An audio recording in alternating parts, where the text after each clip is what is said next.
Welcome you all to the Shire of East Pilbara's General Electors Meeting of 26 April 2024, held in Newman Council Chambers, Newman, which I declare open at 10:30 a.m.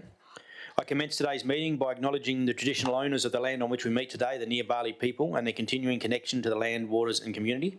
I also like to acknowledge the Maru people as custodians of Geelong, which sits in Near-Bali country. We pay our respects to their elders past, present and emerging. May I ask everyone present to turn off and refrain from using their mobile phones for the duration of the meeting. Tablets and laptops are permitted for the purpose of accessing agenda items and notes. I advise all those in attendance that this meeting is being audio recorded, which can be accessed by members of the public and the media, and council members and electors should refrain from making any defamatory statements. The meeting is also being live streamed. In accordance with section 5.30 of the Local Government Act 1995, I, Anthony Middleton, as Shire President, will preside the electors meeting. This meeting will be conducted in accordance with the Shire of East Pilbara Meeting Procedures Local Law of 2019. All electors are entitled to vote. All votes will be by show of hands and will be recorded in the minutes. We have item 2, we have electors joining us via video link from Nullagine, and I welcome you to the meeting.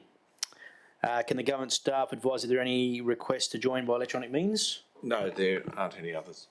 Thank you. We'll move on to item 3, record of attendance, apologies, leave of absence. So we have the recorded councillors in the chambers and the officers similarly. The electors to be advised, we've got a list of them, is that correct? Yep. Yes, excellent, thank you. We have nil apologies and 3.3 under leave of absence we have Councillor David Everett and Councillor Lou Lockyer. Moving on to disclose of interest as item 4. Are there any disclosures of interest to be made in relation to any items on today's agenda? Yes, I would like to make a disclosure for a motion being presented by a elector under item 8, I imagine, general business? Sure. I will step out of the room and not take part in the discussion or vote. Yep, and I have a disclosure of interest on item 12.3.1, the proposed MOU for the Marble Bar Race Club. That's the next meeting. Oh, sorry. Yeah. Wrong one. All good. Nothing for the electors? Okay, cool, thank you.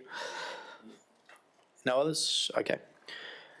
The item 5, confirmation of the previous minutes. So minutes of the annual electors meeting held on the 30th of June 2023 have been circulated previously with today's agenda and published on the Shire's website.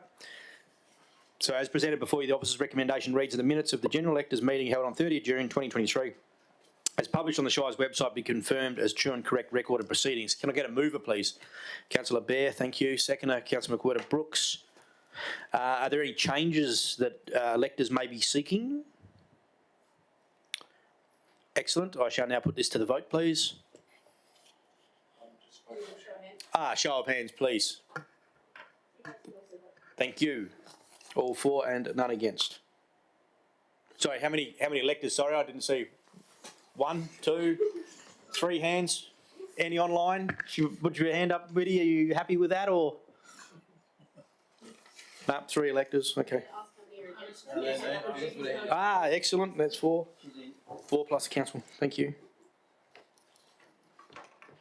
Any against? Excellent. Item 6. From the annual report, I'm pleased to present the Shire of East Pilbara's 2022-23 annual report, the final annual report for the previous council term prior to the October 2023 ordinary local government election. The appearance of over the horizon of Cyclone Ilsa in April 2023 serves as a reminder as to why the Shire and its communities must be prepared for the emerging consequences of climate change. Mercifully, no lives were lost, but significant damage was inflicted on communities and the people and businesses that they support. Our long-term strategic planning has identified infrastructure and service needs which will help encourage community growth and our sustainable management of these assets going forward. The 2022-23 Shire of East Pilbara annual report details progress against those identified infrastructure and service needs and the performance of the Shire and its council against other key measures.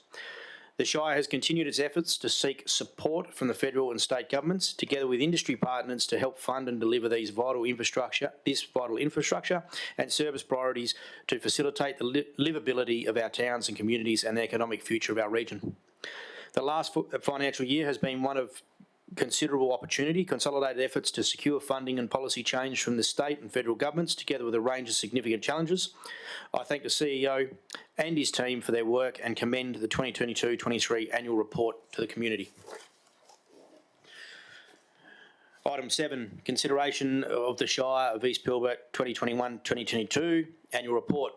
Council accepted the annual report for 2022-23 financial year's ordinary council meeting on 22nd March 2024. In accordance with section 5.27 of the Act and Regulation 15 of the Local Government Administration Regulations 1996, electors present at the general meeting of electors are invited to raise for discussion any matters concerning the content of the annual report and financial statements. Is there any? Nope. Okay, so as presented before you, the officer's recommendation reads that the Shire of East Pilbara's general meeting of electors receive the President's report and the annual report for the 2022-23 financial year. Can I get a mover, please? Councillor Bear, thank you. Councillor McWhirter-Brooks is a seconder. Are there any changes that electors are seeking? Excellent. I'll put that to the vote, please. Thank you. Electors, everyone happy? Yes? 1, 2, 2, okay. Thank you. Biddy has voted. Biddy, would you like to vote on that one? You happy? Yep, excellent. That's 3 electors plus council.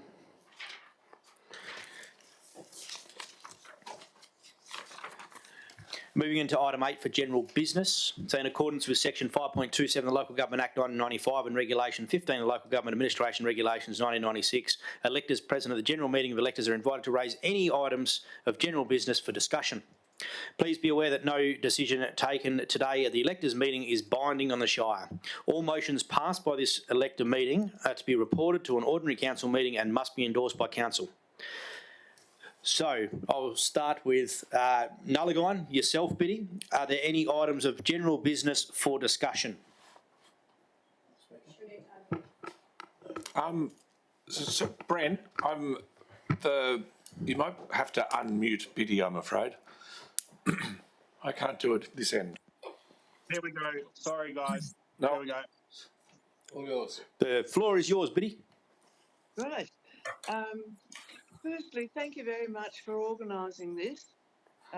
It's a great innovation. First questions are about the swimming pool. Our swimming pool that's being built here. We know nothing about it. We haven't been sort of given a finish date or a start, when we started. And it's only just lately that we've heard that there will be a house for the manager on the same block, which is wonderful. But any information that you could give us would be fine, would be great. You know, opening hours, costs. When's it going to be finished? Yes, and when are we having the opening ceremony? Thanks. Sorry. That's that. Now, the Skull Springs Road. So should you want me to answer the first one, Biddy, and then you can ask the second question? Will that help? If I address the pool question for you? If I go the Nullagine. So as you know, the Nullagine pool has commenced construction. We certainly have all the recirculation pipe work done. We've had the main shell's been completed. We are going through RFQs, etc. at the moment for the buildings.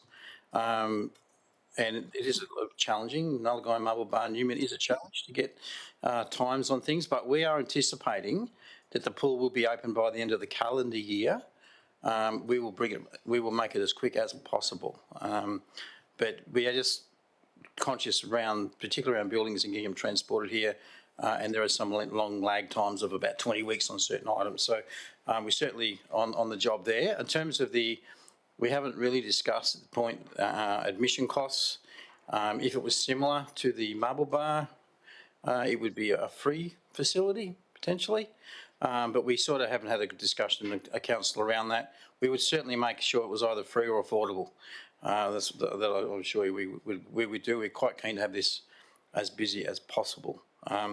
Just want to clarify the house, the rumour of the house being built on the block next door is not correct. Our concern is that that's probably where all the water goes when it actually does really rain. So we have other locations where we will be doing some work around that. So probably we can give you more details when we sort of finalised exactly where we're going to comment. There is an existing house that we already have that's been used by one of our outdoor workers. Would be available for the sake of the pool attendant, so forth. So, sorry. Half a mile away.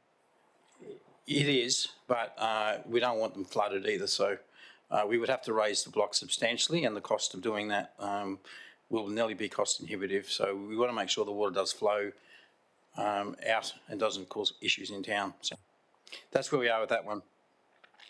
Well, we're very concerned about after hours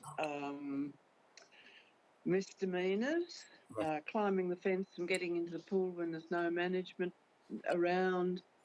You know, it needs 24-hour presence.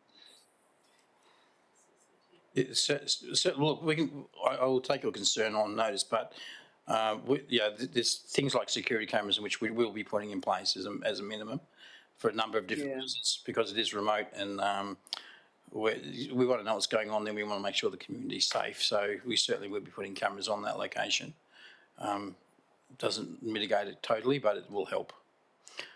But we'll take your concern on notice. Done it after it happened. Yes, we find out after it's happened if it's been vandalised. Look, I will say we have had some success with the security cameras around Newman specifically, when the police have had access to them so they can actually see what's going on.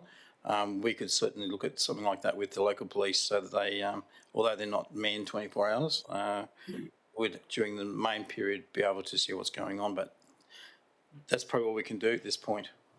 We might have like a card access, and us ratepayers can have free access with the card, and we can just access it any time. So we can get in. Did you hear that?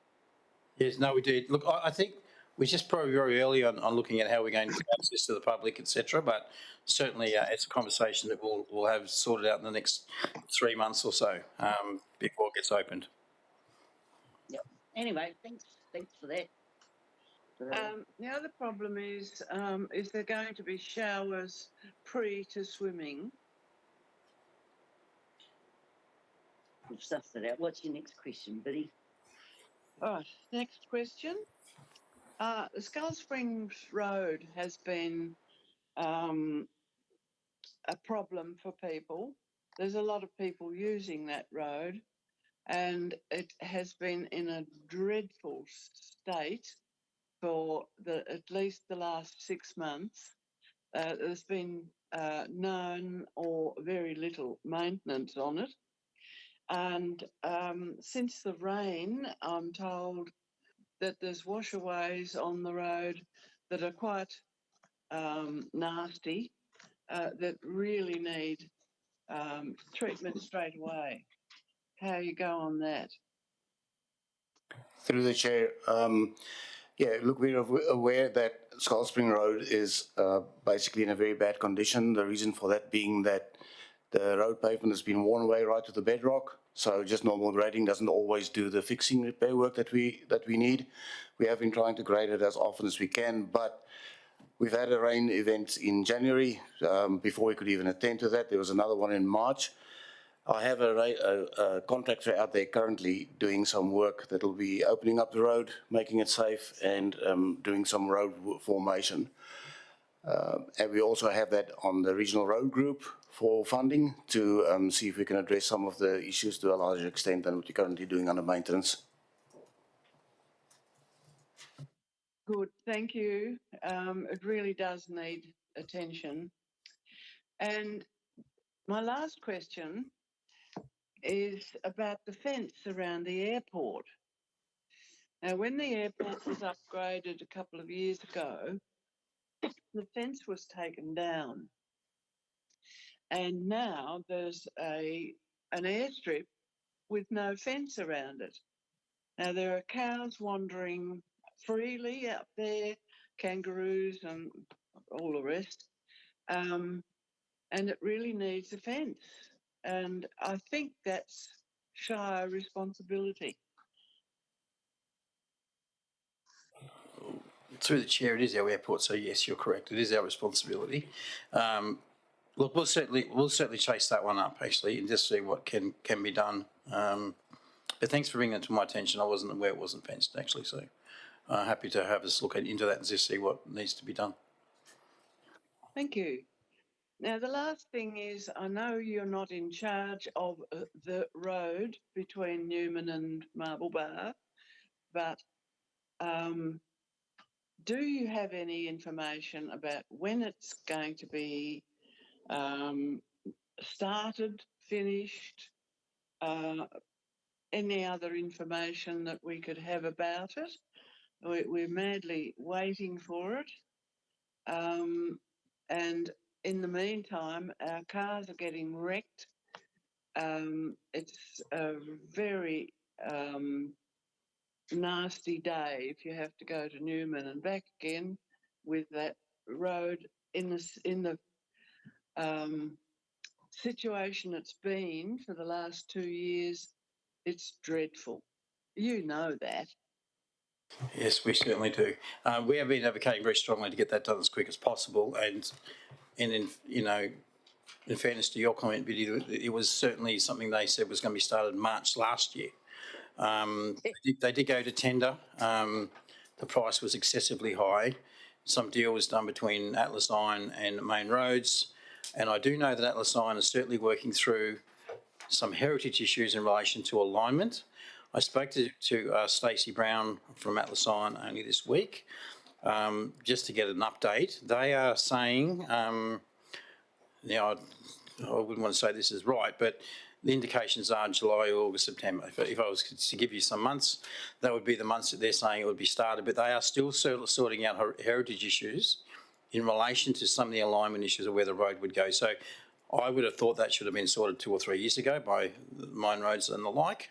But obviously there was a few bits and pieces that hadn't been resolved, which they are certainly doing now. So I would be looking for some machines out there shortly, but I was told, July, August would be a reasonable time frame at this point, but no guarantees. No, well, there was a lady up here there last week from Main Roads, and she promised that it would be started in May. Was that Rita? Don't know her name, but definitely Main Roads vehicle and uniform. Yeah, okay. But there's no signs of any change. So in relation to the people building it will be Atlas Iron. It won't be Main Roads. Main Roads they've got an agreement or entering into an agreement with Atlas Iron. So Gene will be throwing most of the money in. The state's throwing the other money in. Federal pulled some out, but state refilled up the coffers for that. So, but basically Main Roads will just be the QA of that road, and Atlas Iron will be building the road. So it's sort of in their hands a little bit. She was telling me July. I'm going to say July, August, just to give myself 4 weeks room there in things that happen when they're doing negotiations. Hope that helps. Okay, thank you for that. We'll see what happens. Thank you, that's Biddy. my last comment. That was your last, did you say, Biddy? Yep. Excellent. Thank you very much. We'll now just put you on mute if you're done, and then we'll move to the Newman Chambers. Thank you. Thank you. Thank you very much. Righto, so those in the Newman Chambers, if you could just step up when you do, just state your name and the town you live, and we'll go from there as well. The microphone is there. If you press the right-hand button, it'll turn red and you're good to go. All right. Thank you for having me here this morning. My name is Lee Hutchison of 38 Howard Drive, Newman, Western Australia 6753. I move that the council authorises the Shire to provide support and advice on the development of an application for funding under the Regional Precincts and Partnerships Program for a joint community facility in Newman to provide space for Newman Scout Group, Newman Girl Guides, Newman Gymnastics Club, Newman Brazilian Jiu-Jitsu and the Box Plus Newman. I am the group leader of Newman Scout Group, a trainee coach at Newman Gymnastics Club and a long-term resident of the town. I'm passionate about the town and the potential it has, which is why I've brought forward this motion forward to you today. Presently, all of these organisations are in facilities that are unsuitable for the organisation that is occupying them. The Newman Scout Group is in an old motorcycle club facility known as the Block or the Panna Riders Club. In the Shire publications, the facilities for the Newman Scouts, Iron Persons Gym and the BJJ are listed as being marked for demolition or refurbishment. Scout Stage Store scored a 10D on the Maloney scale and was marked for demolition. The hall was marked as a 6C for refurbishment. Iron Persons Gym Toilets, a 10C demolition. Boxing Club Clubhouse, 10D demolition. Iron Persons Gym, 9C demolish. Iron Persons Storage, 9C demolish. Iron Persons Gym Equipment, 8C dispose of. I would like to draw attention to the fact that the old boxing gym that was situated next to Scouts and the BJJ was demolished, and it was my personal belief that the Scouts and the Iron Persons are only still standing because the clubs are running, and should the clubs not have been occupying these spaces, they would have been demolished as recommended. This report recommends that the demolition of the Iron Persons Gym be considered essential and take place in 2023. However, since then, the club has been brought back to life as the Box Plus, and this has not occurred. So it is this report that was published back in 2021 that shows that these facilities are no longer useful and most are reaching or have exceeded their useful life. I would like to read you an excerpt from this publication. Condition and standard of presentation of the amenities associated with the leased facilities are poor. By way of example, the Boxing Club building has already been scheduled for demolition, and the facilities leased by the Iron Persons Gym are, based upon inspection, are deemed to be no longer serviceable and should also be demolished. In the same precinct are the facilities previously used by the Panna Riders Club and now leased to the Scouts. The conditions of the facilities is at best fair, refer to tables 1 and 5, and certain elements are derelict and should be removed. It is noted that in the Council report in February 2020, the facility is described as in good condition. There is no record of the Shire issuing a building licence for the buildings on site, and the Shire has resolved to lease the premises to the Scouts without first bringing the facilities up to a standard. The concern raised here is that the Shire is not leading by example or setting a standard to which it would like its community and leaseholders to adhere, and it is acknowledged that the Scouts have indicated that they intend to remediate the property. However, there appears to be no contractual obligation or standards specified, and therefore the Shire has foregone the ability to address amenity and presentation issues as part of the lease approval process. Newman Girl Guides does not even get a mention in the report at all, despite utilising Shire-owned infrastructure. While their facilities are in better condition, the backside of the youth centre, the storage access is poor, the facility cost is fairly expensive considering what other groups pay for their own facilities, and with the new youth centre to be constructed, their future in this facility is uncertain. I now draw your attention to the Newman Gymnastics Club. Newman Gymnastics ran quite successfully in Newman from 1998 to 2008 when it unfortunately folded due to the coach leaving town. A group of dedicated community members have worked tirelessly to reinvigorate the club, and they were able to start classes again in July 2023. Since then, the club has gone from 4 hours and 50 athletes to over 12 hours of classes, 100 athletes and more than 50 kids on the wait list. The club is is already scheduled to attend 2 regional competitions representing the Newman Gymnastics Club this year. Unfortunately, due to a lack of space at the rec centre, this space was not viable for the club, and they had to find their own facilities. Presently, the club is paying an exorbitant amount to lease the old Blockbuster next to Pit Stop, and while this facility is just definitely unsuitable for gymnastics long term due to limited space and low roof, the appeal of being able to schedule classes around coach availability and not needing to pack up the equipment is certainly appealing. Because of the cost of the lease, the club does not have any spare funds to pay its coaches, which makes it hard to attract suitably qualified coaches, and unfortunately, due to the nature of the sport, you can't just walk off the street and coach. This restricted funding also means that equipment is limited for what the club can secure grant money for, and some of the equipment is unsuitable for the older gymnasts and the adult classes. The low roof means older gymnasts are unable to train to their full potential. The Recreation Master Plan mentioned earlier also discusses gymnastics with the following passage. Gymnastics identified in the community survey as a highly valued activity that is missing in Newman, refer to figure 53. The delivery of gymnastics programs in Newman is challenging with barriers, including difficulty in finding and retaining suitably qualified and experienced instructors, especially MAG and WAG qualified coaches. The lack of a dedicated gymnastics hall and the cost of hire of the Newman Recreation Centre, which is perhaps the only suitable venue at this stage. The Shire has previously supported local enthusiasts and gymnastics coaches by allocating a whole day for classes, Sundays, to reduce set-up and pack-away time. But at this stage, there are no coaches and classes on offer. The same challenges in recruiting and retaining qualified staff and setting up and packing away equipment would apply if the Shire sought to offer gymnastics as a centre-run program. If coaches and interested supporters can be found, there is adequate time available in the Recreation Centre, and this should suffice for the short to medium term.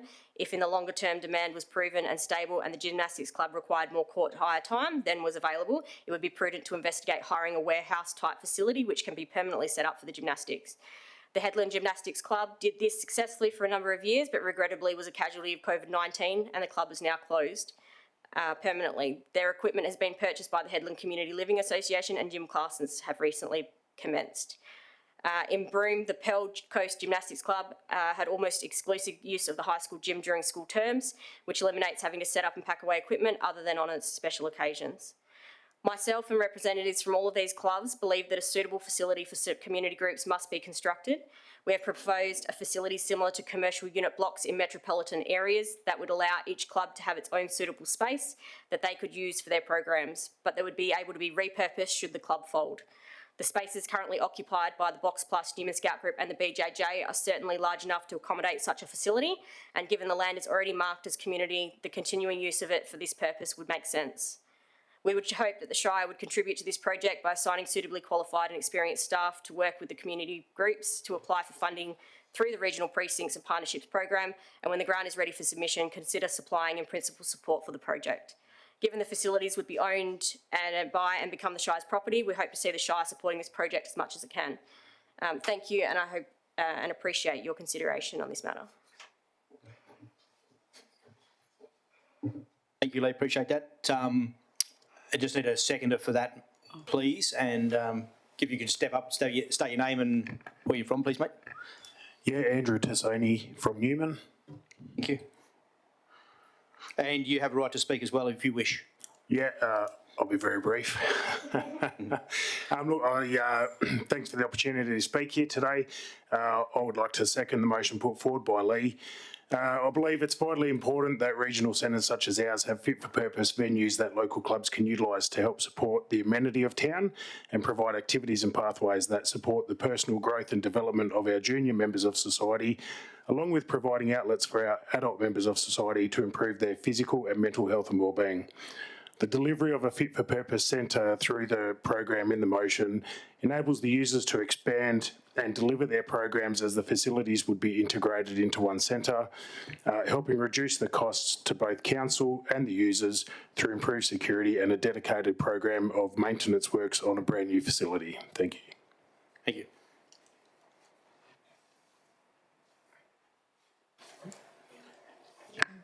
Wendy? Thank you. Lee, a question to you. You mentioned a report that came to council in 2021. Yes. Can you tell me what month that was, please? Oh, not off the top of my head, but I can grab it and bring it forward. It was the strategic direction report, recreation report. I think I know which report you're talking about.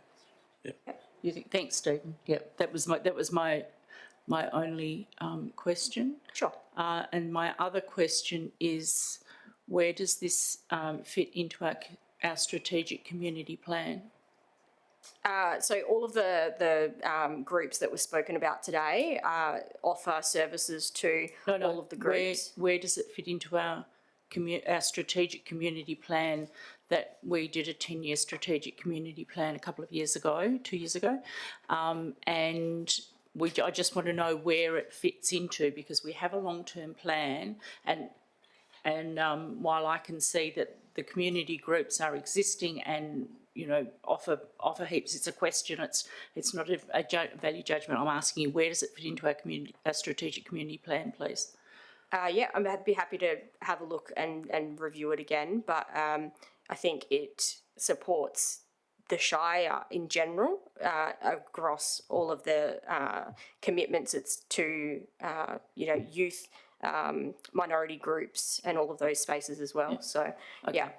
You just need to have a direct reference to it. That's fine, I'll take it away and bring it back. So your process, that's the bit that I question. Can I move an amendment, please, President Anthony?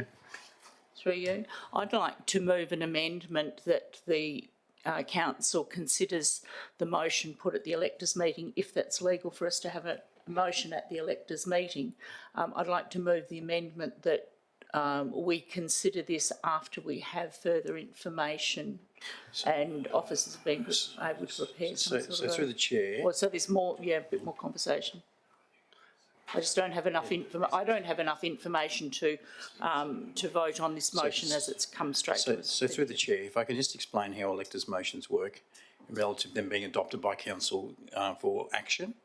So essentially, motions get moved at this meeting, and then those motions the council staff will go away and write a report, and it will come back to council for consideration. So these are motions that the community specifically would like us to consider. Now, at that time, you can, the motion could be what it is, or you could amend it to reflect what you want to reflect in the spirit of the motion, or you could say, I don't care. They're the options on the table, but essentially this is the opportunity for community to put motions up, which they would like council to consider, and we would certainly, in relation to the question of the strategic plan, we would certainly look at this motion in relation to our strategic plan and see where it would potentially fit in if it does. So, yeah, that's how it works. So the motion today, if adopted, would be considered at the next council meeting, not the one directly after this, next month, with more information. Thank you. Thanks. Thank you very much. Any others in the gallery?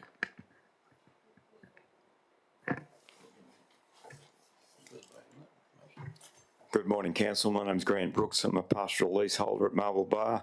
I'm also declaring my interest in one of your councillors, who's my wife. What I wanted to say this morning was two things. One about the airport that's been constructed in Marble Bar, and also the road funding. Sorry, 1 second, Grant, to cut you off. If we can just go back to the other one and just vote on it, please. Sure. And then, sorry to cut you off. Is Biddy still online? Oh, yeah, Biddy's still online. Cool. Right, so I put the motion as stated on the screen from Lee and Andrew. There's a seconder through. If everyone could put a vote, please. Show of hands. All council, yep. Thank you. And can we get one from Biddy? Biddy's gone. Oh, she was in the corner before. Okay. Excellent. Thank you very much. Sorry, Grant. My bad. So my position this morning is to say a big thank you to the Shire of East Pilbara for the work that's been done in landing our airport, if you like.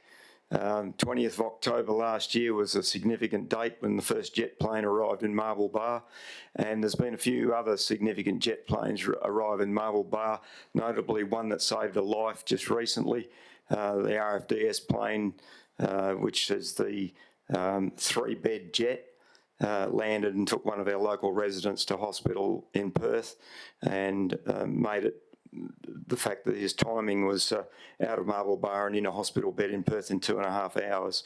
So that's one occasion that I know will be one of many to have helped residents and supported life by the construction of that facility. So I know that it's not completed. I know that there's still a fair bit of work to be done to get it to where the council wants it to be. But by the same token, just having the facility operating, up and racing, and getting the teething problems out of the woodwork is commendable. So congratulations to the Shire of East Pilbara for that one, and long may it serve as the community's asset for transport in that neck of the woods.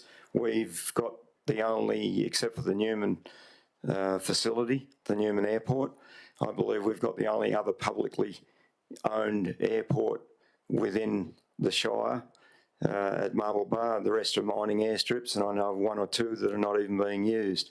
Their location doesn't present them for use for public use, but it's great to have a public facility, and hopefully soon the arrangements can be made to have residents on flights and progress us to the future.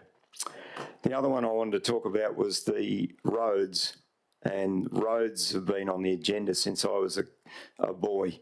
It doesn't matter where you live, road funding is a massive problem for communities Australia-wide.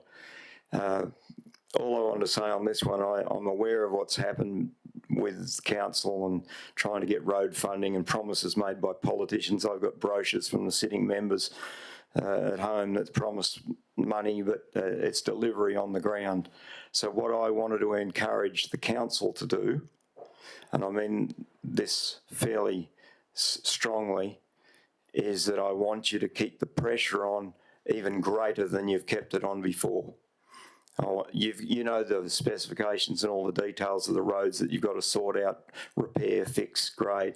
And from the north end of the Shire to the south end of the Shire and east and west, there'll be people that are ringing up council and saying, you haven't graded my road, you haven't fixed my road, you haven't spent money, as we've heard this morning. It's a bigger fish than council can land with 3,500 kilometres of dirt roads and weather conditions that are some of the most difficult weather conditions on the planet that we get each cyclone season. They just do massive damage and move tons and tons of dirt, and it's not possible, it's not physically possible for the councils to cover this cost and this time lost with destruction of roads by storms. So what I want the council to do is just keep the pressure on and keep being like rust. Rust eventually drills a hole through thick steel, and I want you to keep working on it because I know it's not going to be a 5-minute job. It's commendable that you've seen fit to include a 50% increase in your budget for grading purposes for the gravel roads, and we can see the teams out there. We saw the Shires. I want to pay a bit of a commendation to the Shire staff in Marble Bar. It was Anzac Day yesterday. They came to the Anzac service. They ate at the gunfire breakfast, and they had their yellow high visors on. And that afternoon, as we drove out the hillside road, they were working on machines on Anzac Day. So full credit to the team there, and I think it's important. Like those guys have kept the pressure on a holiday working day. They made it a working day. I want the council to put the pressure on the feds, who we know haven't got a good track record of giving money, because they've demonstrated that with our Marble Bar Road and pulling the funding for this work that they claim they wanted to support, and the Shire needs to keep the support from state government right up to the hill. Keep the members honest. Thank you, Grant. Appreciate that. Yeah, thank you. Excellent. Anybody else from the gallery? Okay. Excellent, thank you. We'll move on to item 9, the closure. So there being no further business, I now declare the Shire of East Pilbara General Electors meeting of 26 April 2024 closed at 11:08 a.m. And I'd like to thank everyone for their attendance. Thank you very much. You're more than welcome. We're going to roll straight into the council meeting. You're more than welcome to stay there if you wish, but to you.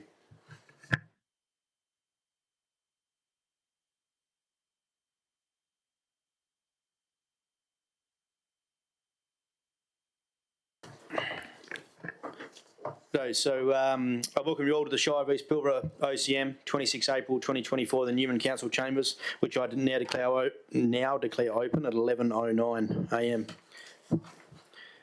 Commence today's meeting by acknowledging the traditional owners of the land on which we meet today, the Nibali people, and their continuing connection to land, waters and community. I acknowledge the Maru people as custodians of Jigalong, which sits in Nibali country. We pay our respects to their elders past, present and emerging. May I ask everyone present to turn off and refrain from using their mobile phones for the duration of the meeting. Tablets and laptops are permitted for the purpose of accessing agenda items and notes. I advise all those in attendance at this meeting is being audio recorded, which can be accessed by members of the public and the media, and councillors and council members should refrain from making any defamatory statements. The meeting is also being live streamed. President, I'm using my phone as a laptop because my laptop is with the IT team. Kaput. Okay, thank you. Members of the public are advised that anyone who has any applications lodged with the Shire of East Pilbara must obtain and should only rely on written confirmation of outcomes of the application and any conditions attaching to the decision made by the Shire of East Pilbara in respect to the application. Item 2, there is no request to attend the meeting remotely by any councillors. 3, the record of attendance, apologies and leave of absence as per listed with nil apologies, and the leave of absence is approved for Councillor David Everett and Councillor Lou Lockyer. Item 4, disclosure of interest. Are there any disclosure of interest to be made in relation to any of today's items, please? Of disclosure of interest of item 12.3.1, the proposed memorandum of the MOU for the Marble Bar Race Club, and I'll be leaving the room and taking note of part in the discussion. Thank you. As the chair of the Marble Bar CRC, I declare a conflict of interest on the same item because we are materially involved with the Marble Bar Race Club. Thank you. Any other conflicts? Thank you. Item 5, declaration by council members have given due consideration to all matters contained in the business papers before the meeting. So if all council members could please state the wording on the screen, that'd be greatly appreciated. Start with you, Councillor McWhirter-Brooks. I have given due consideration to all matters contained in the business papers before this meeting. Thank you, Councillor Lee Anderson. I've given due consideration to all matters contained in the business papers before this meeting. Councillor Beer. I have given due consideration to all matters contained in the business papers before this meeting. Councillor Milton Chapman.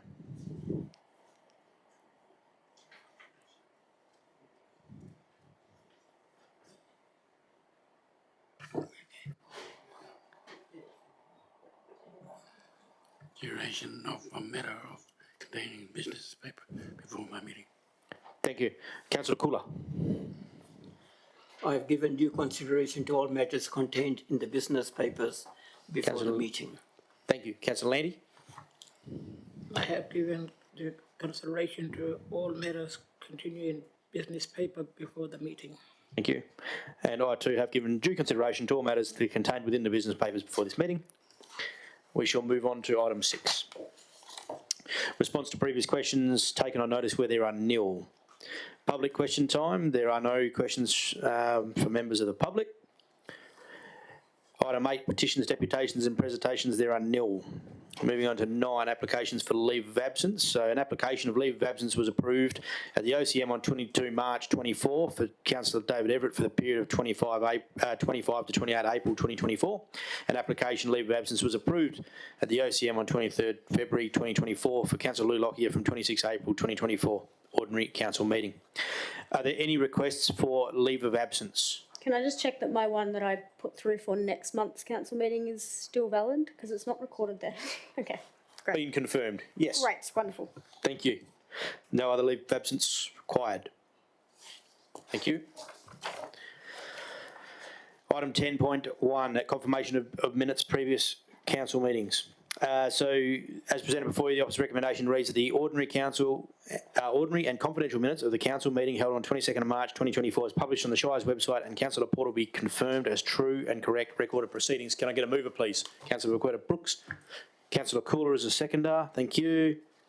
Are there any changes that to the minutes that council members are seeking? None from me, thank you. None for me, thank you. Thank you.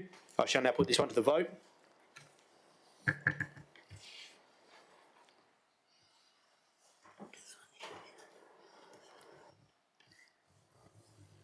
Thank you. 7-4, none against. Item is carried.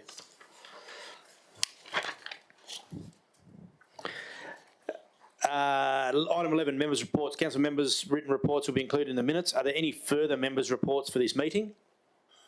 Yes, thank you. Just for my reports for the last month, 3rd of for April.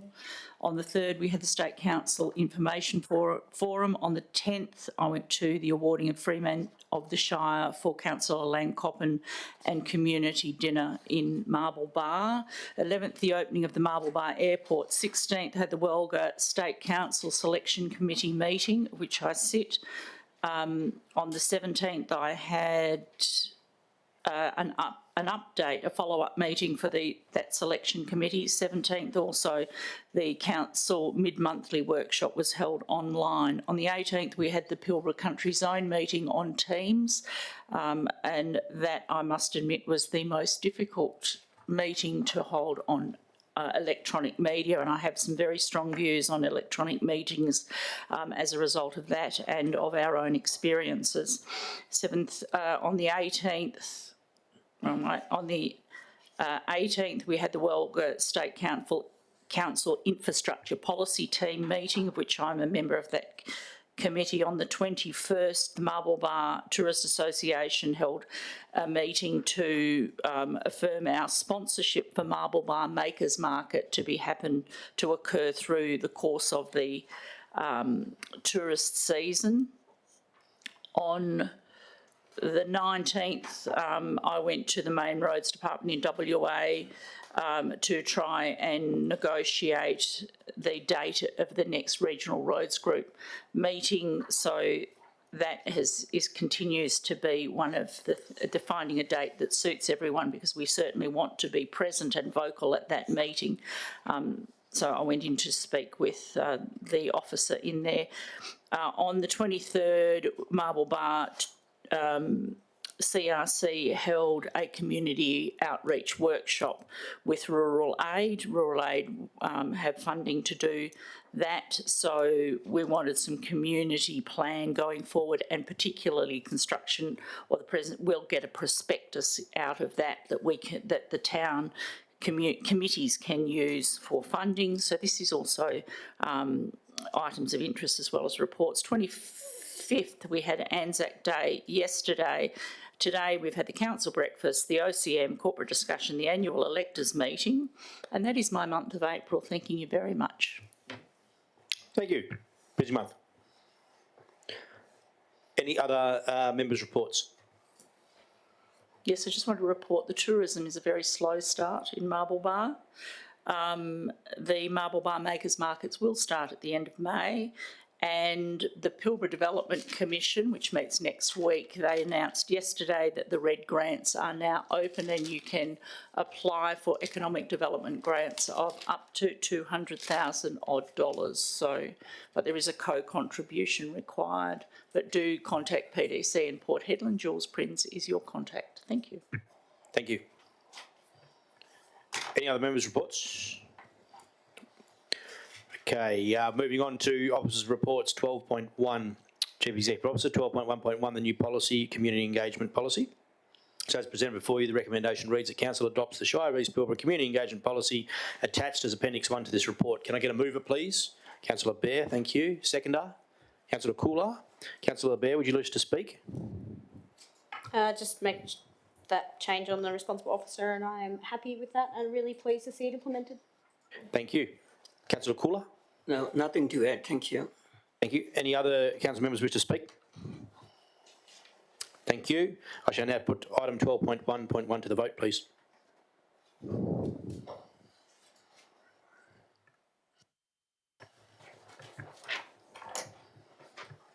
And the item is carried 7-0. 12.1.2, the Local Government Reform Standardised Meeting Procedures Consultation. So as presented before you, the recommendation reads that Council adopts a submission document attached as Appendix 2 as Council's response to the Department of Local Government, Sport and Cultural Industry Standardised Meeting Procedures Consultation Paper. Can I get a mover, please? Councillor McWhirter-Brooks. Seconder. Councillor Bear. Thank you. Councillor McWhirter-Brooks.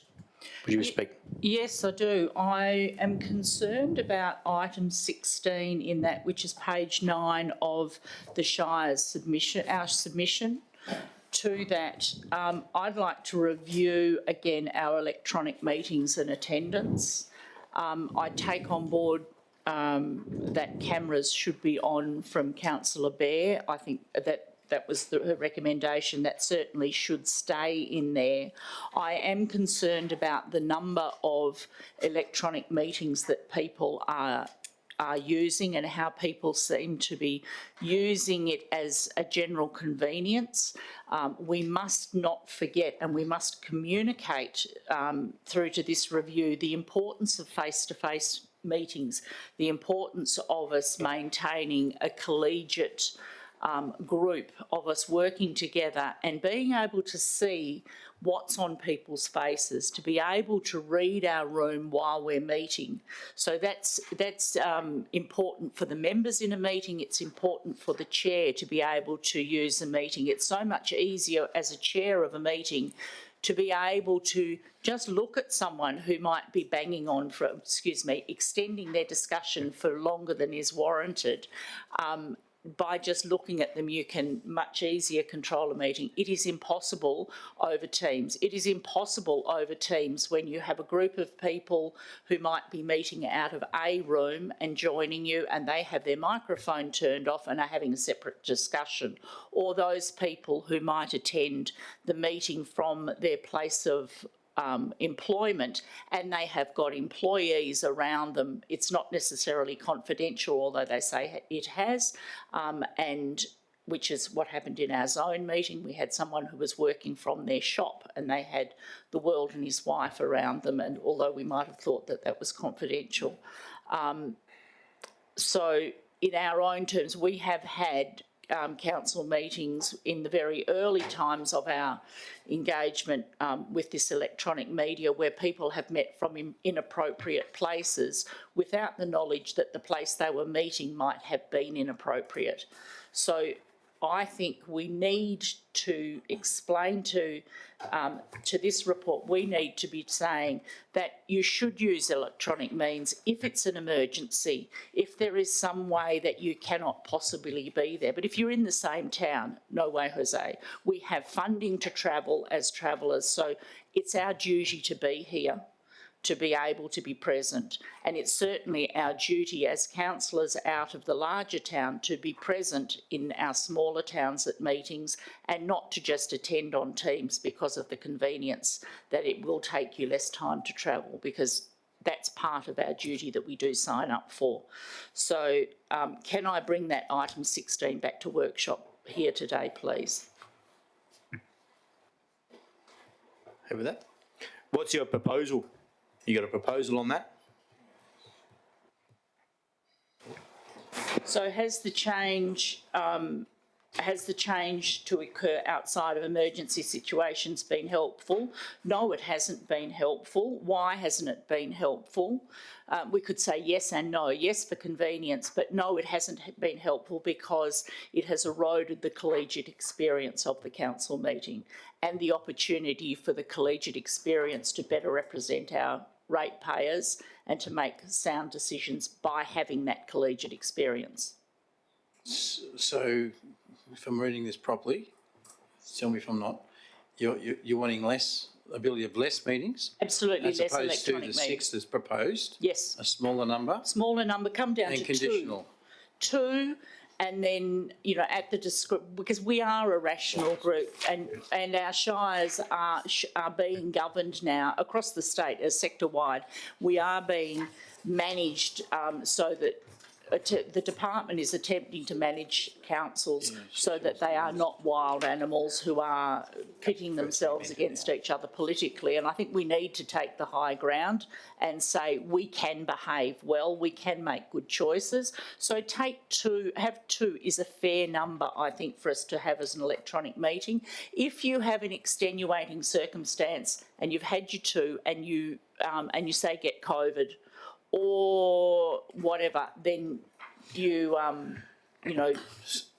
can apply. If it's something like work said you have to go in, or there's something else, I'm sorry, that's an apology without leave, or you take leave of absence, because you can phone in earlier in the day and say I'd like to take leave of absence. So by way of governance, so from a government's perspective, you've moved the motion. You want to amend the motion, there's no issue with that. So the motion as currently read would need to be amended to say with the change of, and I think Lee wants to speak to it, but let's speak. Item 16 point, And- A, 16 point, what do we call this? This is 24, 16, 29. I don't know how that numbering really works because we've got two sets of numbering running in conjunction with each other.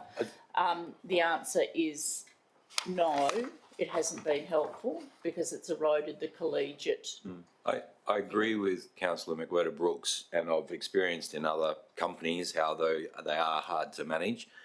I think in our response, would it be more appropriate to say that we believe there needs to be a policy developed that manages remote, and it can have all that in it. We could possibly put some suggestions or something, but really they need to have some control around how it actually works. So if you are in a room, you can't be in your business with everybody else going around you and the like. Sorry, Milton, can you just turn off your microphone, please? Just turn the microphone off, please, if you're not going to. Yep. Thank you. There's some sort of structure around it anyway. Yeah. I hear what you're saying, Councillor. Yeah. The only concern I would have with us having a policy around that is this is amendments to the local government laws, so it stands. So basically our councillor, and okay, these are all great councillors, you get a rogue councillor amongst you that says, no, well, it says I can have 6, I'm taking the 6, I'm taking the 2. We can certainly, our policies will not override the Local Government Act. So what you want, you need to put in the Local Government Act. Your response, that is what I mean. Generally speaking, our response should be there should be a policy built by local government around what remote. That would come into the regs. It'll become part of regulation, yeah. So what you want in here is what you actually want to say. We, as council, we would not have that control at that point. We would lose it. I think our local example is if a councillor repeatedly cannot come to a meeting, they need to address whether they really can serve as a councillor. That's what we need to really make a point of, because when we've got councillors who and we have seen it where somebody has to be preoccupied and can't come, they should be putting in an apology that they cannot come. So to your point, I understand what you're saying. So we need to put this back in plain English, going 92 meetings or whatever it is. Have you got a motion that you could just read out, based taking all that into account, that we might, well, council may want to consider? So, a possible amendment is keep the motion, the recommendation as it's been moved, and add the following words. I haven't got it typed up yet, but I can if you give me a moment. With a change to XXIX, which I think is 20, well, it's 29, placing a limit of 2 on the number, placing a limit of 2 on the number of meetings a council member can attend in a, placing a limit of 2 on the number of meetings a council member can attend by electronic means in a 12-month period. Are you happy with that, Councillor Brooks? And then I'll go back to Councillor Bear as a seconder. Yes? I am happy with that, yeah. Councillor Bear, are you happy with that amendment? No. Not because I don't agree with everything you're saying, but I just think, like, in the event that somebody's used the 2 at the beginning of the year and then there is an extenuating circumstance, someone's passed away and they're away at that day. But they don't necessarily need leave. And so then their opinion and their representation gets discounted because they're unable to attend by electronic means in a situation where it is reasonable. So I'll pull my second and someone else can do it, but my suggestion would be a limit of 2, unless at the discretion of the president, if that's possible. But I don't know if you can pull. Can you pull a second? Well, if she changes the motion, I don't have to second her motion, okay. her amendment. Well, in that case, we've put the amendment. No, and I'll get governors to give us some advice on this. But once the motion has been raised, it has to be lost, is my understanding, before you can actually move another motion. Or maybe Josh can give some advice on this one. Steve Tweedy isn't here; it's a relief. So I would suggest that, given that the mover and seconder can't agree on this amendment, that the amendment be moved separately, and voted on, and then if it forms part of the question, then it be considered, and if it's lost, then the original motion stands. So can I make a suggestion in addition to what has been raised, that you foreshadow an amended motion on the basis that it may be lost, the first motion. So if the first motion is lost, I foreshadow another motion, which would be the other. They do this every day in the week in the city. So you basically what you're saying is, if that one doesn't get up, I want council to consider this one. So you foreshadow, if this one doesn't get up, that I would want this one considered. You should do that before the motion is moved. Yes, okay, so I'll. This is good fun, isn't it? No. No? Yep, that's fine. Hang I'd on. like to. So if the amendment of 2 is passed, the amendment becomes the motion and then we vote on the motion, being that it is 2. I would like to foreshadow a motion, please, President Middleton. Hold on.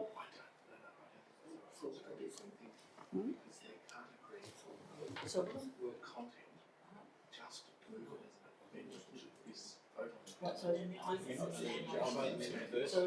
so we vote yes to the motion, to my amendment. Okay. So when it's The I don't want to amendment, second it. If we vote yes to it, it becomes the motion. But if we vote no to it, I'm foreshadowing that we have another motion. can we not just adjust the wording on the amendment? Is there something you just want to throw something else in? No, I'm happy with 2, but with I'm happy to amend the amendment if it's legal for us to do that with the. at the discretion of the president. Should, like, I don't know what the wording would look like. Yeah, and but it's in the case of and what they will do if we make it loose like extenuating circumstances, what they will say is, well, no change. That means you can have an extenuating circumstance 6 months of the year.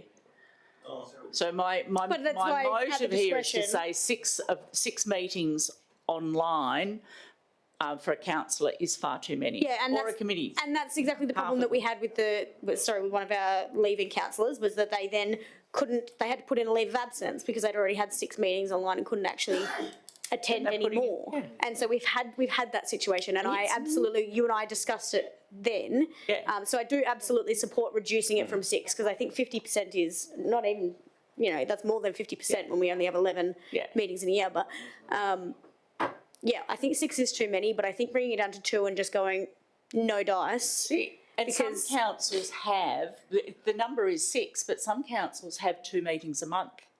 And so that means out of their 24 meetings in the year, it's 25% of meetings. But for us, it's 50% of meetings. And I'm sorry, Anthony, I'm right out of order because we're not following the order of business now that they are not adopted because we're still discussing They're trying to figure out what the process is. But yeah, again, I agree it needs to be reduced. And 2 I'm happy with, but it needs to have some discretion there, whether that is with the presiding member or whether that is, I mean, yeah, okay. I don't want to send it back to the department.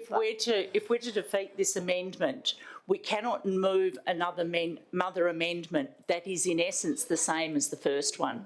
So if our first one was to make it 2, we can move an amendment that would say that we are reducing it to a certain percentage, but it's not 2. So we can't say the same thing put a different wolf. I can't move another amendment that's the same wolf but in a different set of I don't think you'd be able to clothes. put it as a percentage though. Sorry. I think we do have to go with amended motion. Like if the seconder doesn't want to change the motion as put, then you have to move. You have to go through the motion of actually losing the motion. If that makes sense. I think the only way around this is an amended motion. Yes. That is considered after this motion, but you're going to have to. I've seen it done elsewhere, and we're sort of in a bit of conflict here. But I think you have to foreshadow the new motion. Yeah. Is my feeling on this, and then if the first one gets lost, then you consider it. There needs to be a first and a seconder for the amended foreshadow motion, which we would be able to do at that point. Yes, but a second amendment, if the first amendment is defeated, the second amendment must not be in essence the same as the first amendment, because you can't re-put another motion in different words that means exactly the same as the first motion. If it's defeated, you can't keep presenting the same thing. No, so we're not doing the same thing. It is the same topic. It's not the same motion. So what you're actually saying, you want a different. You can call for a seconder for what's on the screen now. When you can call for a seconder for that. Pardon? That isn't what Peter has seconded. Absolutely, but it's already been Yeah. seconded, so the motion's in play. And now she's put forward the amendment, she can get another seconder and put it to the vote to see if it becomes part That's of the correct. standing motion. I think we do at this point. If that I haven't got us now, but that I haven't got a seconder, can I amend my words and then find a seconder? That's a bit loose, I know. What do you got? I think, We're not finding seconders. I think, well, we can't read, like, because you've already put your hand up, so you're done. You're the seconder. Of the other one, I'm sorry. I seconded she refused the to original second- motion. Yeah. Yeah, I haven't seconded. No, I know you I don't have a seconder to the amendment just yet, so I'm going to, I want to change the limit of 2 to 25%. Okay, we can do that because the motion hasn't been, The motion hasn't been put, so instead of a limit of 2 to a limit of 25%. they can do that.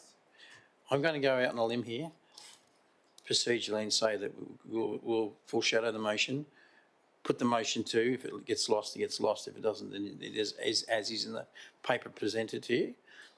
Then we consider the foreshadowed motion or alternate motion, or however you want to call it, at the second. It is a different motion because you are asking for certain conditions to be completely different. So I think that's the best way to do it, and we'll take it on the nose if we're wrong, but I believe that that's the way to go forward. I'm happy. Yes. Right, would anyone like to second Councillor Roberta Brooks's motion, amendment that's on the screen? Motion, yeah. Yeah, foreshadow motion, that's right. Yeah. Hang on. No, this is the amendment. This is the amendment. Sorry, Is that we go from- just to be very clear, we have a motion on the books. It's been moved by Councillor McWhirter Brooks and seconded by Councillor Bear as recommended by the officers in the agenda. That is on the books. Now, to that, Councillor McWhirter Brooks has moved the amendment on the screen. Now, what this amendment does is if it passes, it will add the words in inverted commas down here to the end of the motion, and that will then be the motion that we vote on. So if however this is not seconded, it will lapse and we'll go back to the original motion. I think that's a great idea. Let's go with that. Right, I need a seconder, please, for the amendment that is written on the screen, if anyone wishes to seconder that. And we've got to remember this is going to the sector as for this will be consideration. considered by the sector as well, all of local government, so whether they have 24 meetings a year or if they have 12 or 11 in that case. Is there a seconder for this? No, it lapses. I'm happy to second it.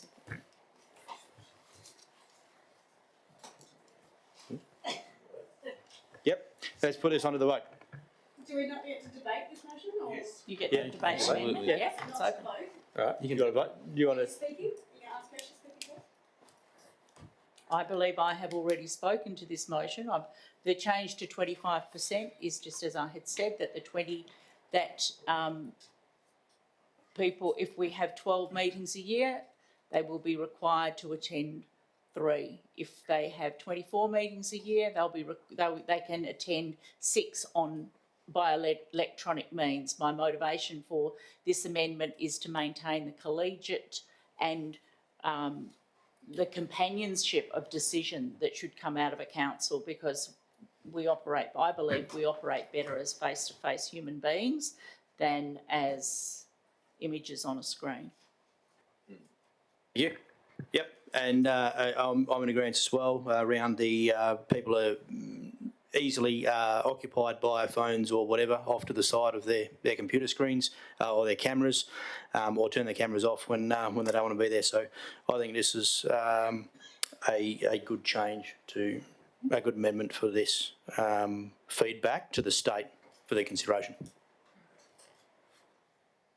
I definitely don't disagree. I actually agree in a way. I just feel that it's the way of the future as the world moves on, and we really should be looking at how we manage it more than actually just limit it. But I totally agree that it works a lot better, everybody here, and I've run teams through team meetings before, so I definitely know the ups and downs of it all, but it's just pulling something in to keep everybody in line, which is not easy to do, but we should, as a state or however it works, really be coming up with something for it. Thank you. Councillor Bear, you want to speak? Right. No more? Okay. So we're putting the amendment to the vote. So those in favour, please, 1 second. Josh has got to do the back end stuff. We're good to go? Okay. No, not yet. Someone got trigger happy. Sorry. Well, I will just fix that.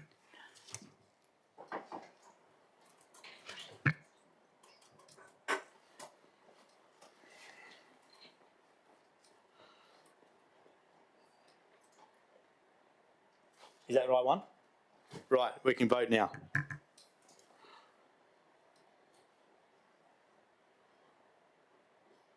We're still 2 short. Okay, 1 short. Oh no, that's it. 6-1. The amendment is carried. It becomes a motion and it is carried. We don't need to go to another vote. Go to another vote. Right. So now we move that motion. Can I get a second for that motion, please? No, it's all done. It's all done. You just got to go to the vote now. That's what I just asked. They said no. Okay. Because you already did that before.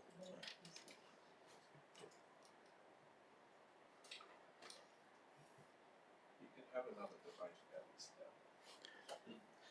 now. Would anybody like to debate this? I commend the amended motion to the meeting. Right. So the right. So as presented is the one on the screen, and this is the amendment. So now we're now there for debate. Is there any I have debate? nothing to add. Nor me. Anybody have anything to add? It's I don't understand. I don't support the motion the way that the amendment is written. That's literally what I've said, and I voted against the amendment. So how can I second the amendment that I don't agree with? No. What? Because that opportunity your opportunity to disagree with the amendment came when we voted on the amendment. The amendment now becomes the motion, and so we are now voting on that motion in total. So you can, it having seconded initially and then getting it amended, has only put it onto the floor. It's nothing about. That is not your. You can move a motion even if you disagree with it. That's okay. It just puts it out onto the floor for discussion. And so now the amendment becomes the amended motion becomes the motion. We now vote on the motion. So we are now voting on that motion. So you can still vote against it even though you seconded it. That's fine. You can Nothing vote to. if you changed your mind. no debate. Okay. Let's now put this onto the vote, please.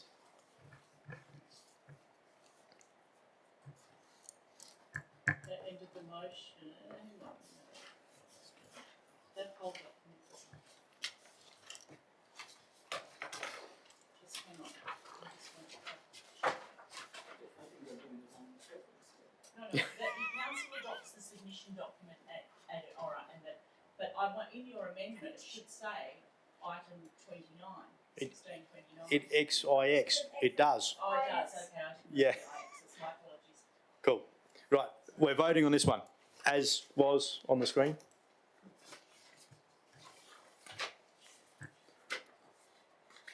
Still got one more. Okay. 6-1. The new amendment is carried.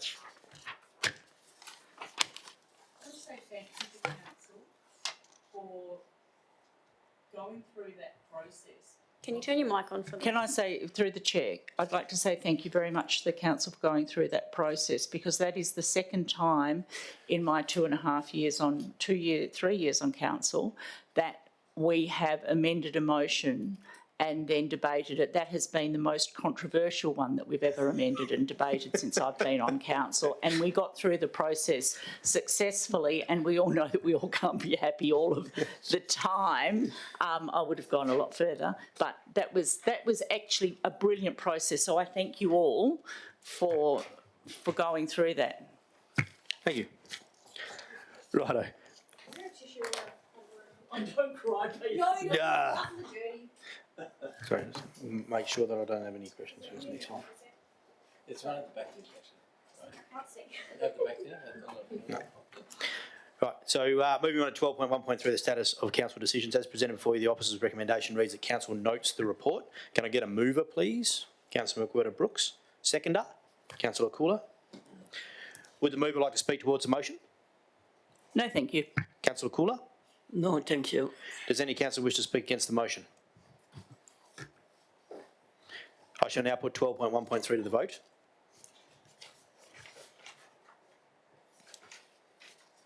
Seven for, none against. 12.1.3 is carried. 12.1.4, affixing the common seal on delegated authority.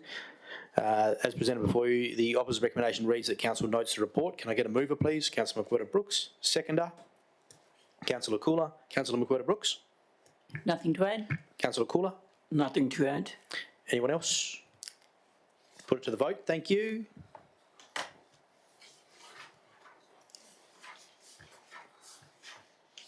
Still 3 short. Or 1 short.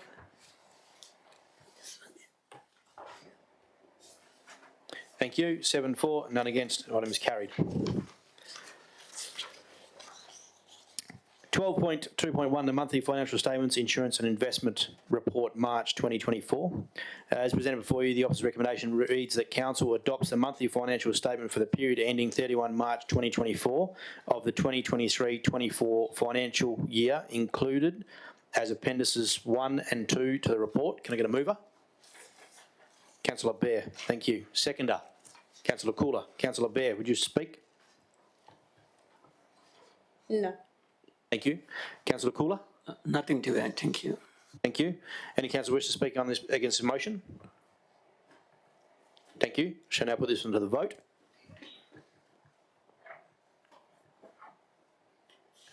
Seven for, none against. Item is carried.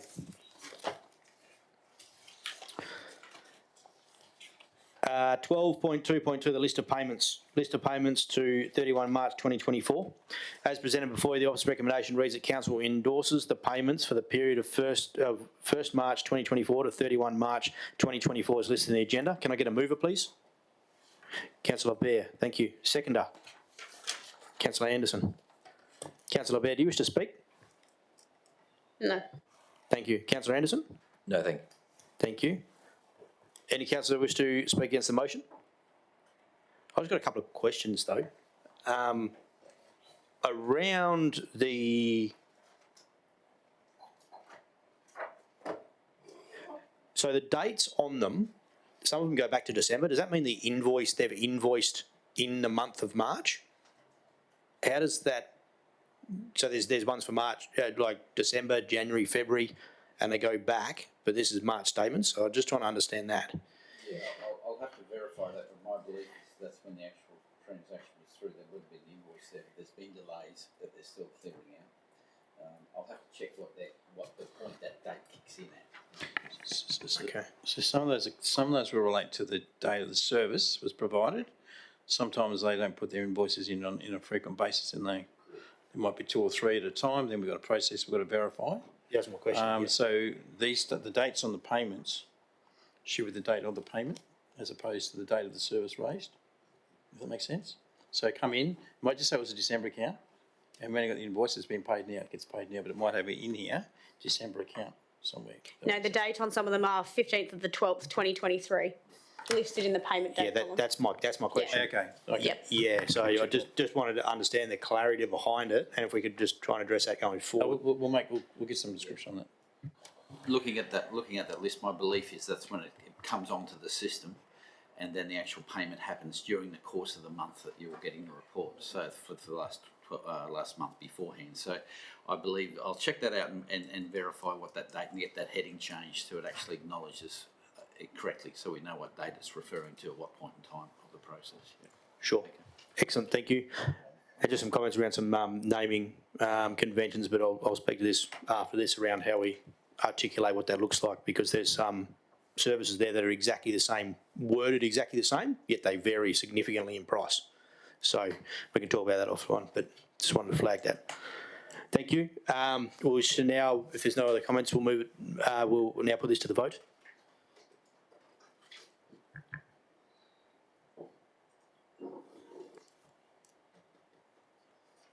Seven for, none against. 12.2.2. Moving on to 12.2.3, the budget review as at 31 March 2024, as presented before you, the opposite recommendation reads that Council 1 accepts the budget review report as at 31 March 2024 and 2 adopts the Shire of East Pilbara annual budget 2023-24 amendments as included as Appendix 1. Can I get a mover, please? Councillor Brooks. Seconder. Councillor Landy. Thank you. Councillor Brooks, do you wish to speak? No, nothing to add. Councillor Landy. No, nothing to add. Thank you. Any councillor wish to speak? Got a question. What is the actual amount that we're over budget as of the set budget last year? Because it looks like we've gone for one amendment and this is the second. This is the second now. Am I correct? Yeah, 4.4. 4.5. There's the budget, the last dot point there on. Yep. Yep. That's showing what the forecast budget position is. It's 4.512. Over. That's this occasion, but we did go back again, did we not? For one. Oh, your microphone. Sorry. Yep. This is the second tranche. Yep. Or up. My belief is surplus. That's what I'm looking at. Yeah. Is the 4.5 is a surplus, not a deficit. Yes. But you're right, there was a report that went up in March, which was the substantive budget review, which was a statutory requirement to go to government as well as ourselves as a base plate for our budget. These are additional ones that have been located in the last month. So last month, yeah. They didn't get quite through the first lot. So. Yeah, the position's 4.5 now surplus. Surplus. Okay. Cool. Thank you. Righto. So this is a absolute majority decision of council. So I now put this to the vote, please. Oh, sorry. Councillor Brooks, you get your microphone on? Okay. Sorry. Right. As stated, it's an absolute majority decision of council. So I'll put this to the vote.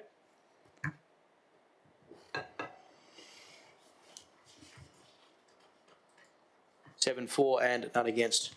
12.2.3 is carried. 12.2.4, the notice of intention to levy differential rates 2024-2025. As presented before you, the officer's recommendation reads that Council 1, in accordance with section 6.36 3A of the Local Government Act 1995, endorses the statement of objects and reasons for 2024-2025 rating year as Appendix 1 to the report. 2, in accordance with section 6.361 of the Local Government Act 1995, gives local public notice of its intention to impose the differential rates and minimum charges for 2024-2025 as published in the table in the agenda and in accordance with the 2024-25 statement of objects and reasons. 3, authorise the Chief Executive Officer to publish the 2024-2025 statement of objects and reasons on the Shire's website and to make it available for inspection at the Newman and Marble Bar administration offices. 4, invite submissions to be made to any elector or ratepayer with respect to the purpose, rate or minimum payment and any other relevant matters with 21 days notice, 21 days of the notice. And 5, will consider all submissions received before imposing the proposed rates or minimum payments with or without modification. Can I get a mover, please? Councillor Cooler. Seconder, Councillor Bear. Would the mover like to speak? No, I think what needs to be done, so let's go with it. Thank you. Councillor Bear? Can I just clarify what the actual number was, the one that we're publishing? Was it the... It's 7.7 is the actual figure of the overall. Great, thank you. Yeah. Thank you. Any council member wish to speak against the motion? Cost of living, increased fuel price, all affects the Shire. I understand that. Yes, I understand the pressure from government for us to have parity with all of our neighbouring shires. I also recognise that we do have an ambitious program and we are doing our level best to service our community with the money that we have. I want to just acknowledge that I recognise the pain that our ratepayers feel when they see that their rates have gone up again, along with them having things that don't hit them in the eye, like their rates, because they just pay their fuel bill, they just pay their electricity bill, they just pay their food bill, their rent bill, and they all go up. So that'd be my comment. Thank you. So I now shall put this one to the vote, 12.2.4.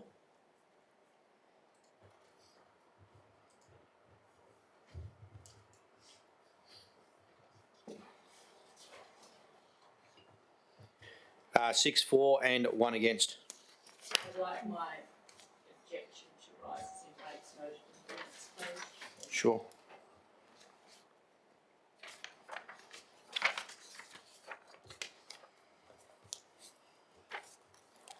Thank you.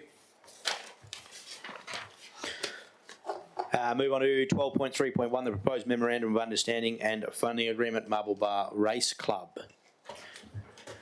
So, as presented before you, the officer's recommendation reads that Council 1... We'll read it, can't I? Yeah. Adopts the memorandum of understanding between the Shire of East Pilbara and the Marble Bar Race Club, and 2, authorise the Chief Executive Officer to execute the MOU on behalf of the Shire. Can I get a mover, please?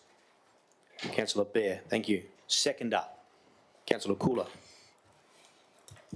Would the mover like to speak? Can I just understand, do we own the land, property, building, infrastructure of the Marble Bar Race Club? Thank you very much for the question through the chair. It's not a simple yes or no answer, unfortunately. The first thing I'll say is that it's a management order over the land, so that's not actual ownership. It's a management order, so it is vested in the Shire to manage. It has been for a very, very long time. In relation to ownership of the assets, yes, the Shire does own some of the assets.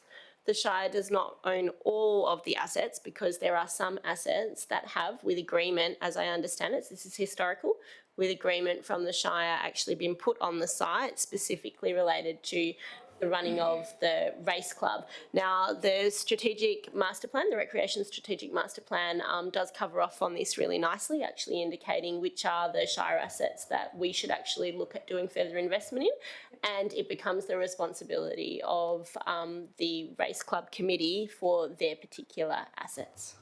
And I assume that's where the split is put on the document? That's correct. Great, thank you. Thank you.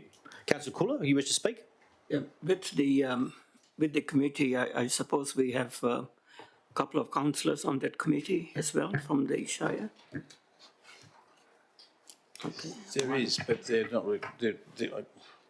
You're always a councillor, I guess, when you're a councillor, right? So they're not representing us officially as a councillor, so they're representing themselves as CRC.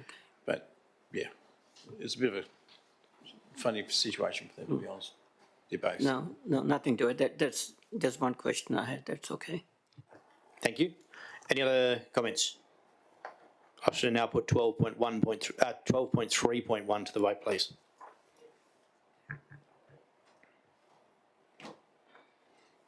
Five 0. Item was carried. Peter, can you bring them back in, please?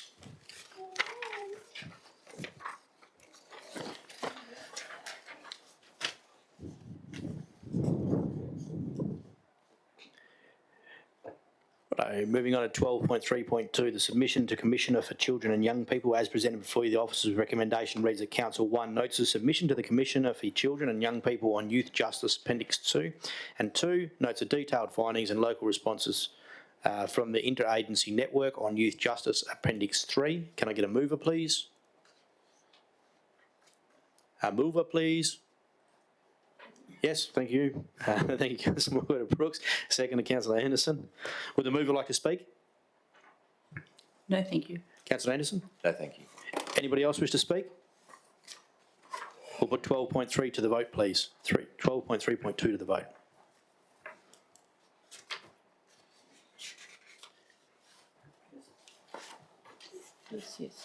Yes.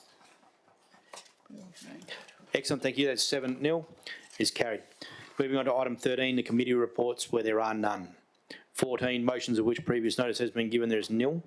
15, there is no nil questions by members which due notice has been given. On to 16, new business of an urgent nature introduced by council by decision of council. So a late item has been circulated to council members. Item 16.1.1 is a report for council to consider a review of the appointment of acting chief executive officer policy, which makes minor amendments to reflect the current titles of the executive team. I move that council consider item 16.1.1 as new business of an urgent nature immediately. Is there a seconder, please? Councillor Bear, thank you. Would the seconder like to speak on the motion? This is just for bringing it into consideration, right? Yep. Thank you. Does any other councillor wish to speak against the motion? We'll put this one to the vote, please.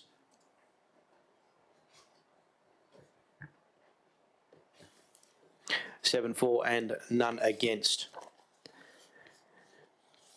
So now, 16.1.1, the policy review appointment of acting chief executive officers presented before you. The officer's recommendation reads that council accepts the review and adopts the revised acting chief executive officer policy attached as Appendix 2. Can I get a mover, please? Councillor Bear. Seconder. Councillor McWhirter-Brooks, thank you. Councillor Bear, would you wish to speak? Don't have any problem with the policy, the review, any of that stuff. And it probably was actually really a question for the previous motion, but like, can I understand why it was considered an urgent matter? Is there a plan for you to appoint an acting CEO and go away between now and the May OCM? Well, it's urgent because he is hoping to go away for a week. And it's only when we picked out the policy that we noticed that the titles weren't correct, but I'm hoping to go on leave, not by Friday night next week, for a week. So that's why it's urgent only, for that reason. I want to stay legal. Okay. Do we have a typical notice period for leave, or did we know about this leave to Anthony? Already knew? Through Anthony, I suppose. But then just the policy didn't align with you being able to appoint somebody in that time? That's correct. Okay. Yeah. Thank you.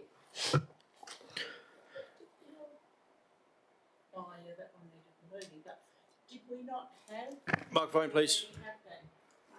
Sorry, my question was, for this particular amount of, this particular leave, that policy still would have covered off because you had no deputy chief executive officer. We don't have one anymore or at the moment, so you would you not naturally just use the policy that was there?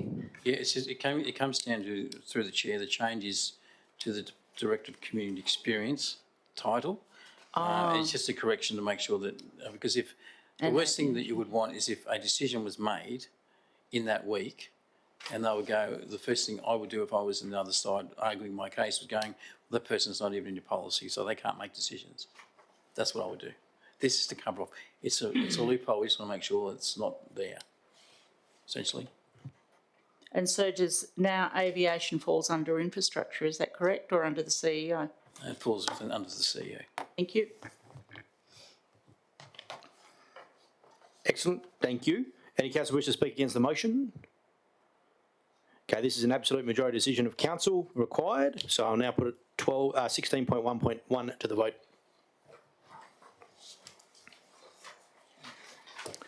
Seven for and none against. The item is carried. Moving on to item 17, confidential matters behind closed doors. Council members may have a mover and a seconder that item 17.1.1, the deed of extension of lease Chalk West Proprietary Limited, trading as Budget Rental Cars, and 17.1.2, proposed licence Newman Cricket Association of the agenda be dealt with behind closed doors in accordance with section 5.232 of the Local Government Act 1995. Councillor Anderson, thank you. Seconder, Councillor Bear. I shall now put this one to the vote, please.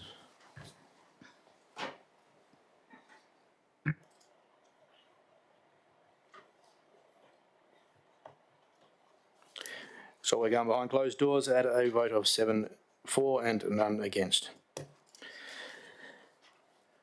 I thank members of the public. Oh, who's that? Yeah. Okay.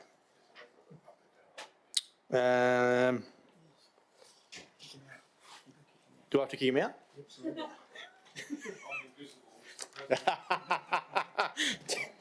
No such luck. No such luck. Thank you. The time is now 12:03 p.m. and the meeting is now closed to the public. Can the governance staff please confirm the live stream has been stopped?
please. Thank you. For the benefit of those watching the live stream, council. Just crossed out that bit. Okay. Yep. Cool. Council made the following decisions during the closed session.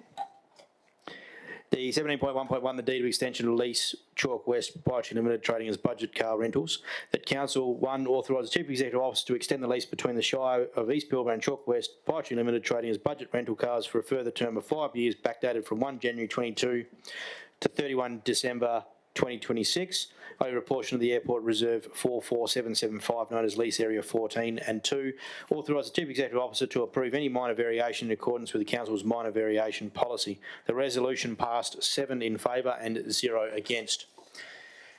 17.1.2, proposed licence Newman Cricket Association, that Council 1 gives local public notice in accordance with Section 3.58 of the Local Government Act 1995 of the proposed disposition of land in the form of a licence between the Shire and Newman Cricket Association Incorporated over licence area identified in the report as the area within the transportable change room facility within Reserve 38372, Capricorn Oval Complex, for a first term of 5 years from 2024 to 2029 for a licence fee of $1 payable on demand. 2, subject to no objections being received, authorises the Chief Executive Officer to enter into the licence in the terms of 1 of this resolution. 3, approves the Chief Executive Officer to extend the licence with the same conditions for a further term of 5 years from 2029 to 2034 on expiry of the first term. 4, approves the Chief Executive Officer to enter into any minor variation to the licence over the licence term.